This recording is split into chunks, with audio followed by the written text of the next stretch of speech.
N'hésitez pas à rêver un peu plus grand, un peu plus tôt. Je suis Élodie Andriot, je suis l'autrice de Patronne. Je me suis demandé où étaient les femmes dans le monde économique et notamment à la première place. Si vous demandez à n'importe qui dans la rue, ce serait très difficile de nommer une patronne. Et du coup, j'ai décidé de partir à la rencontre de ces femmes-là pour savoir comment elles ont fait, comment elles sont devenues numéro une et surtout pourquoi il y a si peu de patronnes aujourd'hui en France. On veut aussi monter dans cette chaîne de valeur et pouvoir offrir des services multiples ensuite à nos clients. Moi, je crois beaucoup au mimétisme. C'est tellement plus simple d'être la seconde, de passer après celle finalement qui a cassé tous les codes, qui a défriché. Et c'est très facile de s'identifier à quelqu'un qui est à côté de soi, dont on identifie peut-être la marque. Air France, Picard, la RATP, ce sont des entreprises qui sont connues des Français. Donc ça permet de se projeter. Je crois que c'est un monde dans lequel les compétences priment sur les a priori. Heureusement, il n'y a pas une personnalité type. Parfois, oui, il y a des grandes gueules, mais il y a aussi d'autres femmes qui sont plus timides. Et c'est tant mieux. Il n'y a pas une seule patronne ou une seule manière d'être patronne finalement. Mais ce qu'elles ont en commun, ces patronnes, pour celles qui ont évolué dans l'échelle corporate, il y a une vraie antichambre du pouvoir dans les rôles liés au cash flow. Concrètement, à un moment, il faut gérer ce qu'on appelle un PNL. Il faut avoir la tête dans les chiffres, il faut avoir la main sur la caisse. Et typiquement, les femmes, elles vont aller dans des rôles support, des rôles de la communication, du marketing, de la RH, etc. Tandis que finalement leurs collègues masculins vont devenir directeurs financiers ou peut-être directeurs des grands comptes. Et c'est là où ça se passe. C'est là où finalement on peut devenir numéro une.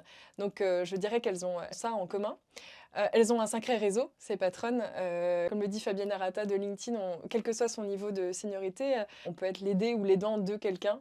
Et je pense que c'est important de le dire. 10 ans après la loi Copé-Zimmermann, le temps était venu d'une évaluation et d'une loi ambitieuse pour un beau combat, celui de l'égalité économique et professionnelle entre les femmes et les hommes. Cette loi n'y suffira pas, mais marque des avancées. Alors c'est vrai que grâce à la loi Copé-Zimmermann, la France est devenue le meilleur relève au monde, puisqu'on a maintenant 40% de femmes dans les conseils d'administration. Grâce à la loi Rixin, maintenant on s'attaque à l'opérationnel, au comité exécutif. Donc il me semble qu'elle a été votée fin 2021 et on espère qu'aujourd'hui 24% des femmes sont dans ces comités. On veut atteindre 40% et peut-être même avant 10 ans. Donc je pense en effet que ça va dans le bon sens. Ça permet d'accélérer le processus, hein, puisque selon le World Economic Forum, il faudra plus d'un siècle pour atteindre la parité. Donc on espère quand même que ça ira un peu plus vite. Quand vous êtes lancé il y a 13 ans, on a dû vous prendre pour une frappe à dingue quand même, non? Non. Alors ça, vous n'êtes pas le premier à me le dire, à nous le dire.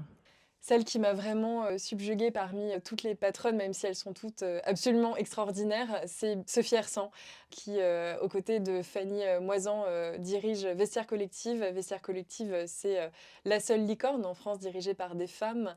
Et sur un sujet qui est celui de l'urgence climatique, elle permet de faire rayonner la France aussi à travers le monde. Elle incarne pour moi cette nouvelle génération de patronnes. Et elle m'a bouleversée de par son parcours et c'est clairement un modèle à suivre pour moi. Tu veux passer associé, tu t'habilles en hôtesse de l'air.